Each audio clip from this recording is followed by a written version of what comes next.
सोच के देखिए, मैं आपके सामने खड़ा, राष्ट्रीय अध्यक्ष जी हमेशा कहते हैं कि हारने का जिक्र मत किया करो। मैं लेकिन इस मंच से कहना चाहता, 12 में चुनाव लड़ा, चुनाव हार गया, उसके बाद प्रदेश का यूथ का अध्यक्ष बना दिया। मैं आम कार्यकर्ताओं से कहना चाहता, यह नौजवानों की पार्टी है, गरीबों की पार्टी है, आपको मौका देने वाली पार्टी है। चुनाव हारा, प्रदेश का अध्यक्ष बनाया, फिर पत्नी को जिला पंचायत अध्यक्ष बनाया, फिर 17 में चुनाव हारा, फिर 22 में चुनाव लड़ाया और आपके सामने जीत कर अतुल प्रधान खड़ा है। बहुत चर्चाएं हैं, कितनी ही बातें कर लो और कितनी ही चर्चा आगे बढ़ा लो, ये जो सरकार इस समय पर बैठी है, जो तंत्र से, मंत्र से, सोच से, विचार से अपनी कोई विचारधारा ना लेकर सिर्फ आरएसएस की विचारधारा से काम कर रही है। यह ऐसी विचारधारा है जो देश को बांटने के लिए और ऐसा बांट कर रखने के लिए जब पूर्व में अंग्रेज क्या करते थे, आज ये भारतीय जनता पार्टी कर रही है। मैं जिस जगह से चलकर आता हूं वो मेरठ की धरती, अभी रविदास मेहरोत्रा जी ने जिक्र किया लखनऊ के क्रांतिकारियों का, लेकिन मैं भी जिस धरती से चलकर आता हूं वो क्रांतिकारी धरती जिसने 1857 की क्रांति की अगुवाई की, जहां पर धन सिंह कोतवाल गुर्जर जैसे महान क्रांतिकारी और उस कोख से निकलने वाले, उस जगह से निकलने वाले ऐसे तमाम क्रांतिकारी रहे जिन्होंने देश की आजादी को बुलंद करने का काम किया, आजादी को लड़ने का काम किया। लेकिन दोस्तों और साथियों, यह समय ऐसा है, अगर हम बात किसानों की करें तो पूरी पश्चिम की बेल्ट आप चले जाइए, वहां पर गन्ना होता है, गन्ने की पैदावार होती है, लेकिन सरकार से जब पूछेंगे, बात करेंगे तो सदन से लेकर कोई जवाब उनके पास नहीं होता। हम लगातार, हमारे विधायकगण गन्ने पर बात किए, माननीय अखिलेश यादव जी ने गन्ने के ऊपर बात की, लेकिन उनमें से एक कोई बात करने वाला नहीं था। अगर किसानों की बात करते हैं, 13 महीने तक दिल्ली के दरवाजे पर धूप में, बारिश में, कड़कती हुई ठंड में किसान दिल्ली के दरवाजे पर बैठे रहे, लेकिन देश का वो तानाशाह, वो ऐसा तानाशाह जो छोटी छोटी बातों पर ट्वीट करता है, छोटी छोटी चीजों पर वक्तव्य आते हैं, लेकिन सेम ऐसी सरकार पर, मैं सर्व करता हूं ऐसी सरकार पर 700 किसानों की शहादत हो गई, उनकी तरफ से एक लफ्ज नहीं आया। यह सरकार जो किसानों की, गरीबों की, सबके हित की बात टीवी पर, मंचों पर, अलग अलग जगह पर करती है, लेकिन आप इसकी सोच और विचार देखिए कि कैसे हैं इनके विचार। ये बांटने की सियासत करने वाले लोग नौजवानों की बात करते हैं। आज नौजवानों के मुद्दे पर अगर देश में कोई बोला है, अगर वॉकआउट किया है, अगर सड़क से लेकर सदन तक और सदन से लेकर सड़क तक किसी ने लड़ने का काम किया तो वो एक नेता है, अखिलेश यादव। इलाहाबाद यूनिवर्सिटी में जिस तरह 800 दिन से हमारे नौजवान धरने पर बैठे हैं, छात्र संघों की मांग को लेकर धरने पर बैठे हैं, कोई एक शख्स अगर है किसी ने आवाज उनकी बुलंद की तो माननीय अखिलेश यादव जी ने की। 400% फीस बढ़ा दी गई, कोई सुनने वाला नहीं।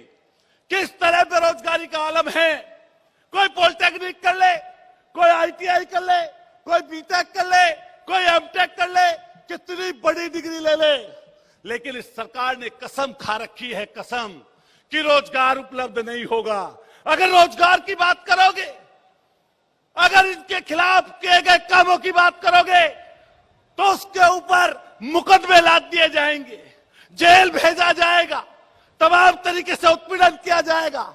हमारे नेता बैठे माननीय अखिलेश यादव जी, सदन में उन्होंने जिक्र किया सिर्फ काला झंडा। हमारा साथी था प्रतापगढ़ का नौजवान, उसने सिर्फ काला झंडा दिखाया दोस्तों, और काला झंडा दिखाने पर सिर्फ शाम के समय वहां के एसपी ने, इस सरकार ने बम दिखाकर उसको जेल भेजने का काम किया। जब हमारे नेता सदन में खड़े हुए तो यही मुख्यमंत्री सामने बैठे थे।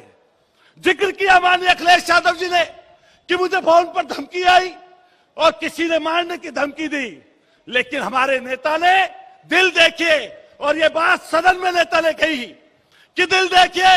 उसको मैंने मुख्यमंत्री आवास बुलाया और बुलाकर कहा कि मुझे धमकी क्यों दी, तो उसने अपनी एक छोटी समस्या बताई। हमारे नेता ने बड़ा दिल दिखाते हुए उसकी समस्या का समाधान किया और उसको घर भेजने का काम किया।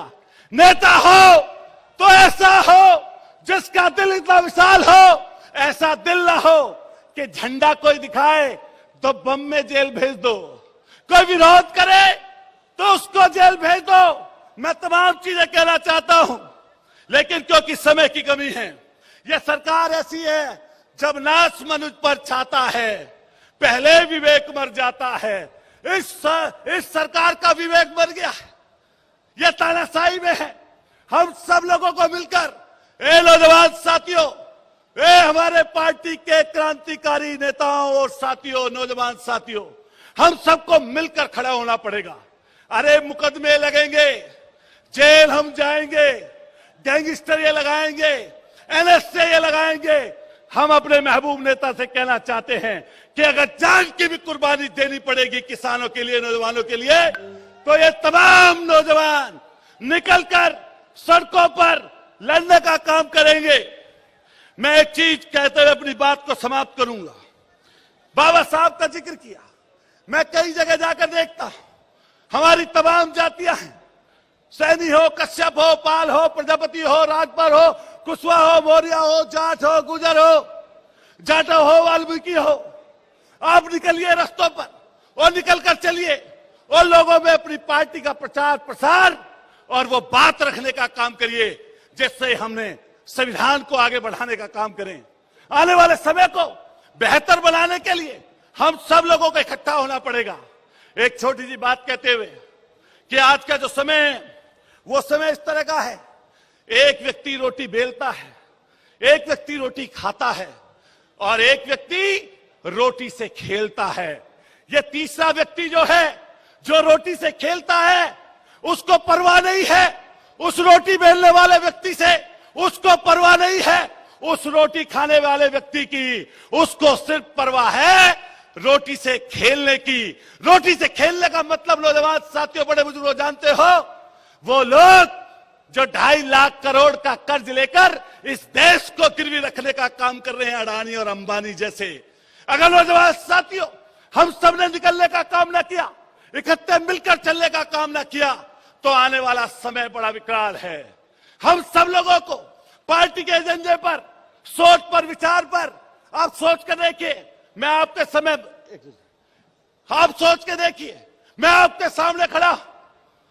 राष्ट्रीय अध्यक्ष जी हमेशा कहते हैं कि हारने का जिक्र मत किया करो।